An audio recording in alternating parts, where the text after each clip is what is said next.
جب بندہ ایک گناہ کرتا ہے اس کے دل پر ایک داغ لگ جاتا ہے، توبہ کر لے تو داغ مٹ جاتا ہے، نہیں کرے گا تو داغ بڑھتے بڑھتے دل سیاہ ہو جائے گا، اور جب دل سیاہ ہو جائے پھر نیکی بدی کی تمیز ختم ہو جاتی ہے۔ اگر میری بات نہیں آپ کو سمجھ آ رہی، میں آسان سی مثال دے دوں۔ ہمارے محلے میں، ہمارے رشتہ داروں میں ایسے بندے بھی ہیں 5 وقت کے نمازی، ان کی ایک نماز چھوٹ جائے پریشان ہو جاتے ہیں، اور وہ بھی بندے ہیں جن کی 5 چھوٹ جائے پتہ ہی نہیں، پرواہ ہی نہیں ہے۔ کیا مطلب ہے؟ جس کی ایک نماز چھوٹ رہی ہے اس کا دل صاف ہے، سفید چادر کی طرح ہے، چھوٹا سا داغ لگا ہے، بڑا بدنما لگ رہا ہے، اور جس کے نمازیں چھوٹ رہی ہیں اس کا دل ہی سیاہ ہو گیا ہے، سیاہ دل پر مزید داغ لگے پتہ نہیں چلتا۔ فرمایا جب اچھائی برائی کی، بلکہ ایک اور میں مثال بڑی پیاری دے دوں۔ میرے آقا صلی اللہ علیہ وسلم کی بارگاہ بے کسمنہ میں ایک صحابی عرض کرتے ہیں، یا رسول اللہ صلی اللہ علیہ وسلم ہمیں کیسے پتہ چلے ہمارے اندر ایمان ہے کہ نہیں ہے؟ یہ کن کو فکر ہے؟ صحابہ کرام کو،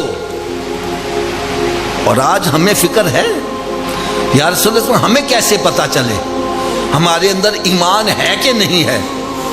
تو میرے آقا صلی اللہ علیہ وسلم نے بڑا جامع اور مختصر جواب دیا، فرمایا میرے صحابہ جب تمہیں نیکی اچھی لگنے لگے اور گناہ برا لگنے لگے سمجھ آنا دولت ایمان موجود ہے، اور جب اچھائی برائی کی تمیز ختم ہو جائے تو پھر اندر کیا ہے؟ تو میرے آقا صلی اللہ علیہ وسلم نے ارشاد فرمایا قبر یا تو جنت کے باغوں میں ایک باغ بن جائے گی یا پھر دوزخ کے گڑھوں میں گڑھا بنے گی۔ اس کا مقصد کیا ہے؟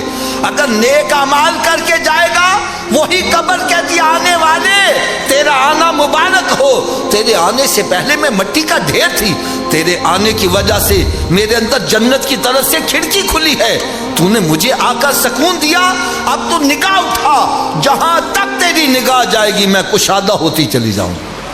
اور اللہ نہ کرے، اللہ نہ کرے اگر معاملہ اس کے برعکس ہوا، نہ نماز پڑھ رہا ہے، نہ روزے رکھ رہا ہے، نہ حلال حرام کی تمیز ہے، ایسا بندہ جب قبر میں جاتا ہے تو قبر کہتی آنے والے تیرا آنا مبارک نہ ہو، تیرے آنے سے پہلے میں مٹی کا ڈھیر تھی، تیرے آنے کی وجہ سے میرے اندر جہنم کی طرف سے کھڑکی کھلی ہے، تو نے مجھے آ کے ستایا، اب میں تجھے چین سے نہیں رہنے دوں گی۔ فرماتے قبر ایسے کھلتی ہے اور پھر جب آپس میں آ کے ملتی ہے بندے کی پسلیاں ٹوٹ پھوٹ کے ایک دوسرے میں پیوست ہو جاتی ہیں۔ دین کی بات پھیلانا صدقہ جاریہ ہے، ثواب کی نیت سے ویڈیو کو شیئر ضرور کیجیے۔ جزاک اللہ۔